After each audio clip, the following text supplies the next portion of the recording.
Assalamualaikum warahmatullahi wabarakatuh. Shalom, Om Swastiastu, Namo Buddhaya, salam kebajikan bagi kita semua. Yang terhormat Ibu Dita Ramayani selaku dosen pengampu untuk mata kuliah Diri dan Emosi, serta teman-teman semua yang kami kasihi. Pada kesempatan kali ini, kami dari kelompok 3 akan mempresentasikan mengenai emosi sungkan pada masyarakat Jawa dalam menjaga harmoni sosial untuk materi diseminasi ilmiah, emosi, dan budaya. Sebelum memulai, izinkan kami untuk memperkenalkan anggota dari kelompok 3 terlebih dahulu. Perkenalkan, nama saya Hasna Humaira Hendriana. Perkenalkan, nama saya KJ Jiklin Edli. Perkenalkan, nama saya Clarissa Andrina. Saya Cici Amanda Marfira. Pada slide ini, kita akan membahas terlebih dahulu tentang apa itu sungkan. Nah, sungkan merupakan sebuah emosi yang berkaitan dengan rasa segan, tidak enak hati, dan juga keinginan untuk tetap menjaga sopan santun terhadap orang lain. Jadi, seseorang yang merasa sungkan biasanya akan lebih berhati-hati dalam bersikap atau berbicara supaya tidak menyinggung orang lain. Nah, apabila mendengar kata sungkan, mungkin kita sebenarnya sering merasakannya dalam kehidupan sehari-hari. Karena perasaan ini sering muncul ketika kita berinteraksi dengan orang yang dianggap lebih tua, memiliki status yang lebih tinggi, atau dengan orang yang belum terlalu dekat. Misalnya saat kita ingin menolak permintaan seseorang yang lebih tua, tetapi merasa tidak enak untuk mengatakan tidak secara langsung. Atau ketika kita ingin menolak ajakan seseorang, tapi malah bilang iya dikarenakan tidak enak. Nah, perasaan tidak enak itu disebut sungkan. Nah, apabila kita lihat dari asal budayanya, sungkan ini sangat erat dengan budaya Jawa. Dalam masyarakat Jawa, sungkan dianggap sebagai suatu bentuk penghormatan dan juga tata krama untuk menjaga hubungan sosial tetap harmonis. Jadi, sejak dulu individu diajarkan untuk menjaga sikap, menghormati orang lain, dan juga mengutamakan perasaan dan juga kesopanan dalam berinteraksi. Karena nilai tersebut diajarkan terus-menerus dalam keluarga ataupun dalam lingkungan sosial, akhirnya sungkan menjadi sebuah bagian penting dalam kehidupan masyarakat Jawa sampai sekarang. Makanya, sungkan bukan cuma sekedar rasa malu, tapi juga bagian dari nilai sosial dan juga budaya yang terbentuk sejak lama. Pada slide ini, saya akan menjelaskan mengenai sejarah dan dasar terbentuknya emosi sungkan dalam masyarakat Jawa. Secara historis, budaya Jawa berkembang dalam lingkungan sosial yang sangat menjunjung keteraturan sosial dan harmoni kelompok. Dalam kehidupan sehari-hari, masyarakat Jawa terbiasa menjaga sikap agar hubungan antar individu tetap rukun dan tidak menimbulkan konflik. Hal ini dipengaruhi oleh adanya sistem hierarki sosial yang cukup kuat. Misalnya, hubungan antara anak dengan orang tua, murid dengan guru, maupun yang muda terhadap yang lebih tua. Karena adanya struktur hierarki tersebut, masyarakat Jawa kemudian mengembangkan tata krama yang menekankan penghormatan kepada orang lain. Dari sinilah emosi sungkan mulai berkembang, yaitu sebagai mekanisme sosial untuk menjaga keharmonisan hubungan dan menghindari konflik dalam interaksi sosial. Selanjutnya, slide ini saya akan menjelaskan terkait konteks sosial yang melatar belakangi munculnya emosi sungkan. Nah, kenapa sih emosi sungkan itu bisa kuat banget dalam masyarakat Jawa? Hal ini dikarenakan terdapat 3 faktor utama yang mempengaruhi, yaitu budaya kolektivisme, pola asuh warga Jawa, dan nilai harmoni sosial. Yang pertama adalah budaya kolektivisme. Masyarakat Jawa cenderung lebih mengutamakan kepentingan kelompok dibanding kepentingan pribadi. Karena itu, menjaga hubungan baik dan keharmonisan sosial dianggap sangat penting. Contohnya, seseorang tetap membantu orang lain walaupun sebenarnya sedang keberatan, atau lebih mendahulukan tamu dibanding dirinya sendiri. Hal tersebut dilakukan agar hubungan sosial tetap terjaga.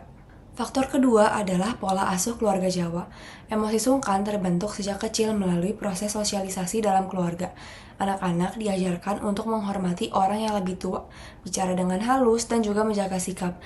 Nah, dari situ anak akan belajar bahwa menolak atau berbeda pendapat terkadang dianggap kurang sopan. Akibatnya mereka menjadi lebih berhati-hati dan mengekspresikan pendapat agar tidak membuat orang lain merasa tidak nyaman. Lalu yang terakhir adalah nilai harmoni sosial. Dalam budaya Jawa, konflik terbuka cenderung dihindari, dikarenakan banyak orang memilih untuk menahan emosi, mengalah, atau menjaga suasana supaya tetap damai. Nah, sikap seperti ini bahkan sering dianggap sebagai bentuk kedewasaan dan juga kebijaksanaan. Jadi, sungkan muncul sebagai salah satu cara untuk mempertahankan hubungan sosial supaya tetap rukun dan juga harmonis. Dari 3 faktor ini, kita bisa melihat kalau sungkan sebenarnya bukan muncul tiba-tiba, tetapi dibentuk oleh lingkungan sosial, keluarga, dan juga budaya yang terus diajarkan dalam kehidupan sehari-hari. Nah, selanjutnya di sini kelompok kami menggunakan jurnal yang berjudul People Pleaser Behavior Within the Perspective of Sungkan, a Psycho-Anthropological Interpretation sebagai bentuk pendukung topik ini. Penelitian ini membahas hubungan antara perilaku people pleasing dengan budaya sungkan dalam masyarakat Jawa. Fokus utama penelitian ini adalah bagaimana nilai budaya Jawa mempengaruhi perilaku sosial individu.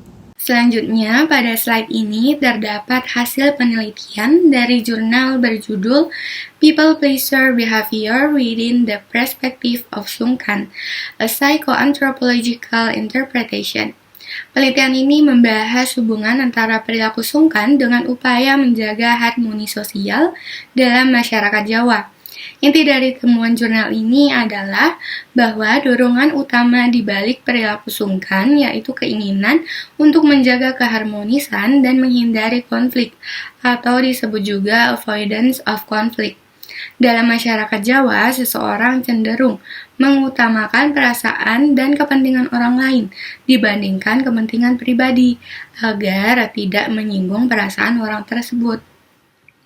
Selain itu, jurnal ini juga memberikan contoh bagaimana seseorang merasa sulit untuk menolak bantuan atau permintaan orang lain, meskipun sebenarnya dirinya merasa keberatan. Hal itu dilakukan karena adanya rasa sungkan dan keinginan untuk tetap dianggap sopan serta peduli terhadap orang lain. Intinya dapat disimpulkan bahwa emosi sungkan memiliki peran penting dalam menjaga hubungan sosial dan keharmonisan dalam budaya masyarakat Jawa. Berikut beberapa contoh yang diberikan oleh jurnal tersebut. Saat ingin menolak permintaan teman, subjek merasa tidak bisa sekedar mengatakan saya tidak mau. Ia merasa harus mencari alasan yang logis, jujur, dan tidak menyakiti perasaan sebagai bentuk bahasa halus atau tindakan halus. Kemudian, subjek seringkali akhirnya tetap membantu temannya meskipun di dalam hati ia merasa enggan atau tidak ikhlas. Hal ini dilakukan demi menjaga harmoni sosial dan mematuhi norma gotong royong. Selain itu, subjek pernah terpaksa berbohong mencari alasan palsu agar bisa menolak permintaan temannya, karena sangat sulit untuk bersikap asertif.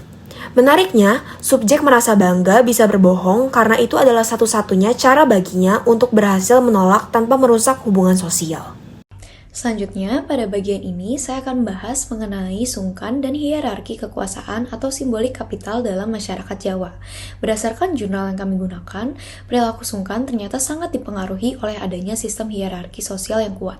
Jadi, rasa sungkan biasanya muncul ketika seseorang berhadapan dengan individu yang dianggap memiliki status yang lebih tinggi, seperti orang tua, tokoh agama, atau orang yang lebih dihormati di lingkungan sosialnya. Hal ini disebut sebagai relasi kuasa. Artinya, seseorang merasa harus menjaga sikap, menghormati, dan menempatkan diri dengan lebih hati-hati ketika sedang berinteraksi dengan orang yang memiliki kedudukan yang lebih tinggi darinya. Selain itu, jurnal yang kami gunakan juga menjelaskan bahwa keluarga memiliki peran yang sangat besar dalam membentuk perilaku sungkan tersebut. Perilaku ini terbentuk melalui habitus, yaitu kebiasaan yang ditanamkan sejak kecil di lingkungan keluarga. Misalnya, anak yang diajarkan untuk mengalah atau mendahulukan orang lain, terutama kepada yang lebih tua. Hal ini dilakukan sebagai bentuk kesopanan dan budi pekerti yang halus atau alus dalam budaya Jawa. Contohnya dapat dilihat juga dari pengalaman subjek dalam jurnal tersebut. Subjek pernah ditegur keras oleh ayahnya karena tidak mendahulukan orang lain saat mengambil makanan. Ayahnya yang merupakan tokoh agama menanamkan bahwa sebagai anak, ia harus menjadi contoh perilaku yang baik di masyarakat. Subjek juga terbiasa membungkukkan badan ketika melewati orang yang lebih tua sebagai bentuk penghormatan. Kebiasaan ini dilakukan secara otomatis karena sudah menjadi bagian dari habitus atau kebiasaan yang melekat sejak kecil. Jadi, dari pembahasan ini dapat kita simpulkan bahwa perilaku sungkan tersebut bukan hanya muncul karena rasa malu atau tidak enak, melainkan juga dibentuk oleh budaya, relasi kekuasaan, dan pola didikan keluarga sejak dini. Berikut daftar pustaka yang kami gunakan untuk membuat materi ini. Sekian presentasi dari kelompok kami. Mohon maaf bila ada kata-kata yang kurang berkenan. Kiranya apa yang kami sampaikan dapat bermanfaat bagi kita semua. Terima kasih.